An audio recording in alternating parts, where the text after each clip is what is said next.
Hello दोस्तों, कैसे हो आप सब। मैं ऐसा करता हूँ कि आप सब लोग अच्छे होंगे, और अगर आप सब लोग अच्छे होंगे तो मैं भी अच्छा होऊंगा। आज हम स्टार्ट करने वाले हैं क्लास 12th की फिजिक्स, ठीक, इलेक्ट्रिसिटी, ठीक है। और इलेक्ट्रिसिटी को हम बांटेंगे दो पार्ट में।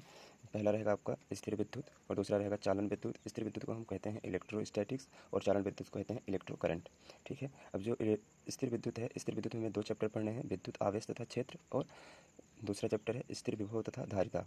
और चालन में केवल हमें एक चैप्टर पढ़ना है, विद्युत धारा, ठीक है। अब जब हम स्थिर विद्युत की बात करेंगे या इलेक्ट्रोस्टैटिक्स की बात करेंगे तो यहाँ पे हमारा जो आवेश रहेगा, इस स्थिति में आवेश रुका हुआ रहेगा, ठीक है। इस स्थिति में आवेश रुका हुआ रहेगा और इस स्थिति में क्या रहेगा, आवेश गतिमान रहेगा, गति करता हुआ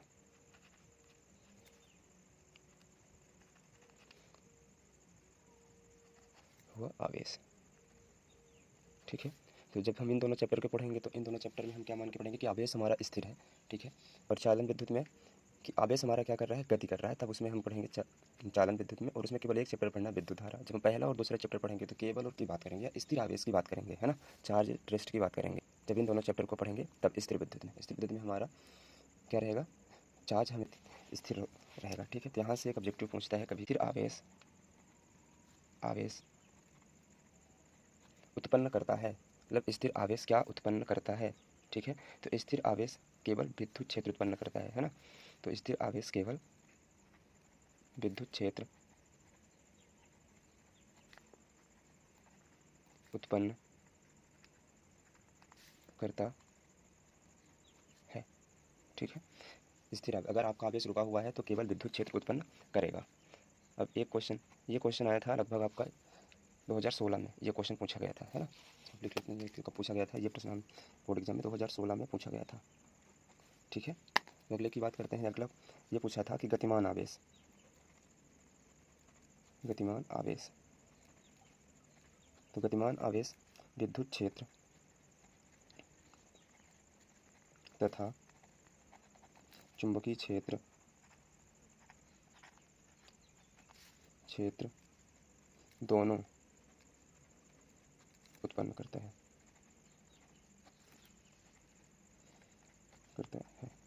ये प्रश्न भी आया था 2025 में और सही विकल्प में पूछा था, है ना। कब आया था, 2025 में।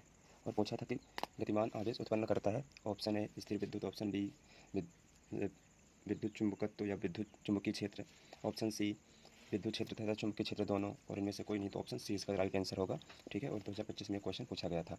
चलिए अब हम स्टार्ट करते हैं चैप्टर 1 अध्याय 1, ठीक है। और अध्याय 1 का नाम है विद्युत आवेश तथा क्षेत्र। अध्याय 1 को हम दो पार्ट में पढ़ेंगे, पार्ट 1 पार्ट 2, ठीक है।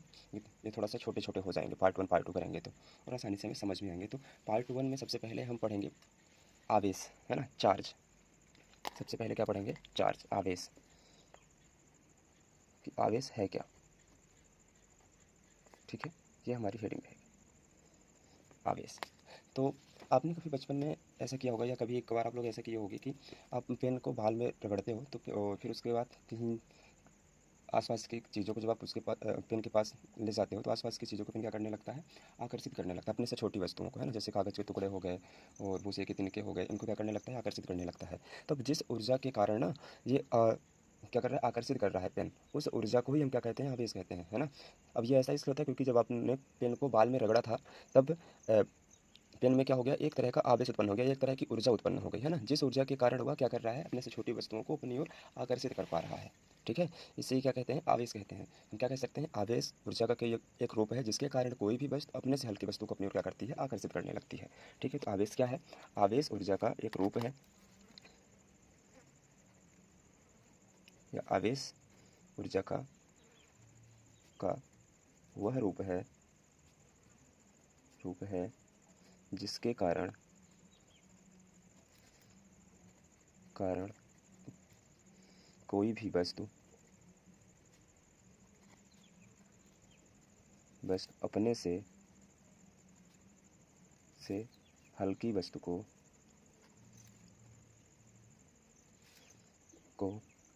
अपनी ओर आकर्षित करने लगती है, ठीक है। तो आवेश क्या है, आवेश ऊर्जा का एक रूप है जिसके कारण कोई भी वस्तु अपने से हल्की वस्तु को अपनी ओर आकर्षित करने लगती है। ठीक है, जैसे भी मैंने बताया कि आप पेन को बाल में रगड़ोगे तो पेन अपने से छोटी चीज़ों का करने लगेगा, आकर्षित करने लगेगा। जैसे छोटे छोटे कागज़ के टुकड़े हो गए, ठीक है, और भूसे का तिनका हो गया, इनको क्या करेगा, आकर्षित करने लगेगा। ठीक है, अब हम बात करते हैं कि आवेश की खोज कैसे हुई, तो इसकी थोड़ी सी ऐतिहासिक पृष्ठभूमि के बारे में जान लेते हैं। तो क्या लिखेंगे हेडिंग, ऐतिहासिक पृष्ठभूमि। ऐतिहासिक पृष्ठभूमि। मैं चाहूँगा कि आप लोग भी ना नोट्स साथ साथ बनाते रहें, जब भी पढ़ें तो पेन और कॉपी लेके पढ़ें और साथ में नोट्स को बनाते रहें। और यहाँ से जब कभी हमें ऑब्जेक्टिव क्वेश्चंस देखने के मिलेंगे कि हमें कहाँ से पूछ रहा है, तो उन ऑब्जेक्टिव क्वेश्चंस को हम यहीं पे करा दिया करेंगे और लिख दिया करेंगे कब पूछा गया था, किस सन में पूछा गया था, है ना।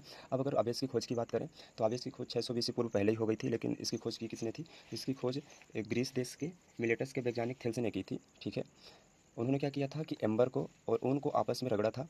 एम्बर का मतलब है, आपने गाँव की भाषा में सुना होगा कि पेड़ों में एक गाद निकलती है ना, और वो जिस एक पेड़ों में गाद निकलती है जिसको हम शायद खाते भी हैं, है ना, कुछ पेड़ों की गाद को हम खाते भी हैं, तो उसी को एम्बर कह रहे हैं। तो इन्होंने एम्बर को उनसे रगड़ा था, तब एम्बर अपने से हल्की वस्तु को अपनी ओर आकर्षित करने लगी थी, है ना। अब जिस ऊर्जा के कारण एम्बर अपने से हल्की वस्तु को अपनी ओर आकर्षित कर रही थी, उन्होंने इसे इलेक्ट्रॉन नाम दिया। किसने इलेक्ट्रॉन नाम दिया, थेल्स ने, है ना। अब उनका इलेक्ट्रॉन नाम देने का कारण भी था क्योंकि ग्रीस भाषा में एम्बर को इलेक्ट्रॉन कहा जा रहा था, इसलिए उन्होंने इसका नाम क्या दिया, एम्बर दिया। ठीक है, तो इसको लिख भी लेते हैं। आवेश की खोज, आवेश की खोज 600 BC पूर्व, मतलब 600 BC पूर्व मतलब पहले ही हो गई थी। ग्रीस देश के मिलेटस के वैज्ञानिक थेल्स ने की थी। ठीक है, इन्होंने देखा कि जब एम्बर को ऊन से रगड़ा जाता है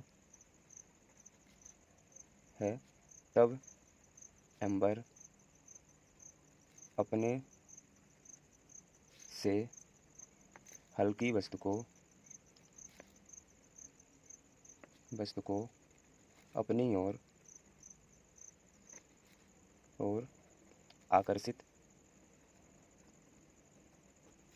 करने लगता है। अतः जिस ऊर्जा के कारण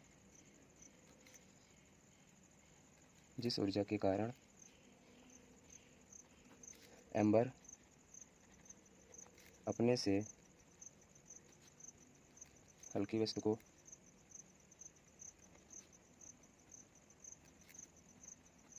अपनी ओर आकर्षित करता है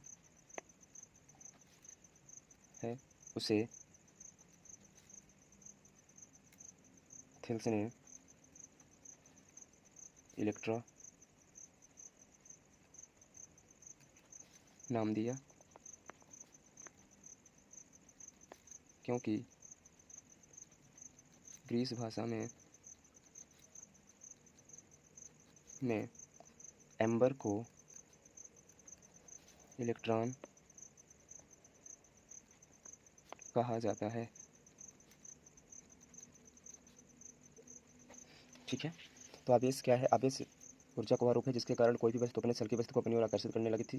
ठीक है, ऐतिहासिक प्रश्नों से आवेश की खोज 600 BC पूर्व ग्रीस देश के मिटेलस के वैज्ञानिक थेल्स ने की थी। उन्होंने देखा कि जब एम्बर को उनसे रगड़ा जाता है तब एम्बर अपने से हल्की वस्तु को अपनी ओर क्या करने लगती है, आकर्षित करने लगती है। अब जिस ऊर्जा के कारण एम्बर अपने से हल्की वस्तु को अपनी ओर आकर्षित कर रही थी, उन्होंने इसे इलेक्ट्रॉन नाम दिया, क्योंकि ग्रीस भाषा में एम्बर को इलेक्ट्रॉन कहा जाता है। ठीक है, फिर इसके बाद एक दूसरे वैज्ञानिक आए, इंग्लैंड की महारानी एलिजाबेथ फर्स्ट के डॉक्टर विलियम गिलबर्ट ने आए। ठीक है, इन्होंने अपनी पुस्तक में आवेश के दो प्रकारों का निर्धारण किया, रेजिन और विट्रस, है ना। अब जो एम्बर पर उत्पन्न आवेश था उन्होंने उसे रेजिन कहा, और जो ऊन पर उत्पन्न आवेश था उन्होंने उसे विट्रस कहा। ठीक है, तो सेकंड वालों की बात कर लेते हैं। ये तो पहले हो गए वैज्ञानिक। दूसरे वैज्ञानिक आए कौन, इंग्लैंड की महारानी एलिजाबेथ फर्स्ट के डॉक्टर विलियम गिलबर्ट। ठीक है, तो इंग्लैंड की महारानी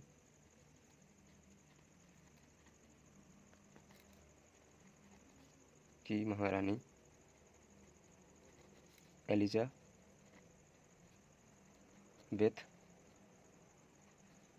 फर्स्ट के डॉक्टर विलियम गिलबर्ट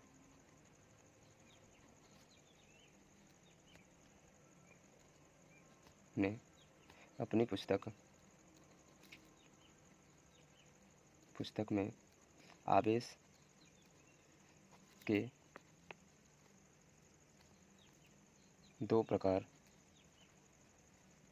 का निर्धारण किया।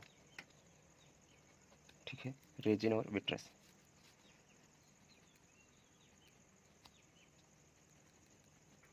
रेजिन और विट्रस।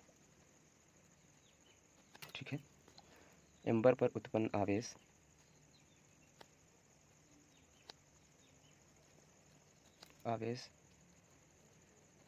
को रेजिन और ऊन पर उत्पन्न आवेश को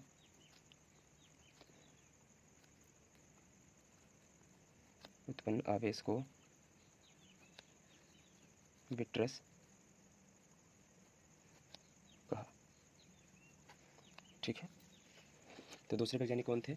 इंग्लैंड की महारानी एलिजाबेथ फर्स्ट के डॉक्टर विलियम गिलबर्ट थे, जिन्होंने अपनी पुस्तक में आवेश के दो प्रकार का निर्धारण किया, रेजिन और विट्रस। एम्बर पर उत्पन्न आवेश को रेजिन और ऊन पर उत्पन्न आवेश को विट्रस कहा। ठीक है, इसके बाद फिर तीसरे वैज्ञानिक आते हैं बेंजामिन फ्रैंकलिन। ठीक है, और बेंजामिन फ्रैंकलिन ने बताया कि आवेश दो प्रकार का होता है, धनात्मक और ऋणात्मक। ठीक है, तो बेंजामिन फ्रैंकलिन ने क्या कर दिया, आवेश को धनात्मक और ऋणात्मक दो भागों में बांट दिया। तो तीसरे वैज्ञानिक कौन है? Benjamin Franklin.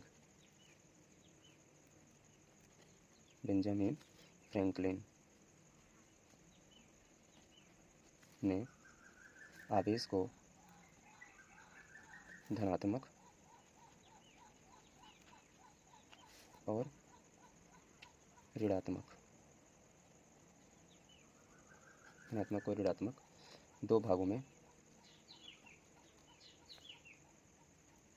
बांट दिया।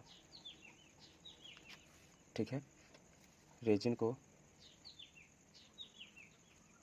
धनात्मक और विट्रस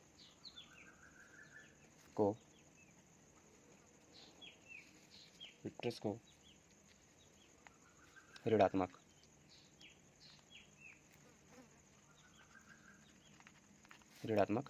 कहा।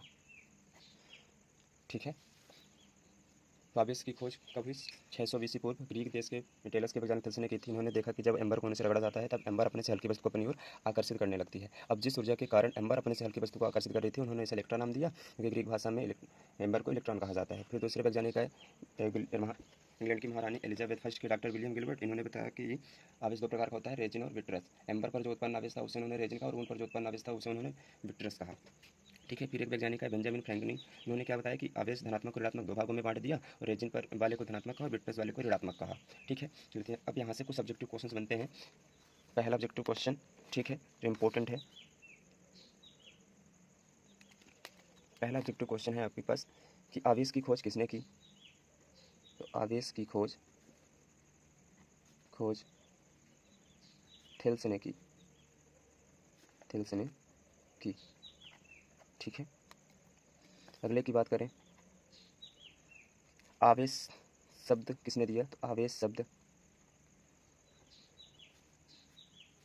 शब्द विलियम गिलबर्ट ने दिया। ठीक है, आगे बात करें, आवेश का गणितीय चिन्ह किसने दिया? तो आवेश का गणितीय चिन्ह मतलब धनात्मक और ऋणात्मक के बारे में किसने बताया? तो बेंजामिन फ्रैंकलिन ने, है ना। तो आवेश का गणितीय चिन्ह बेंजामिन फ्रैंकलिन ने दिया।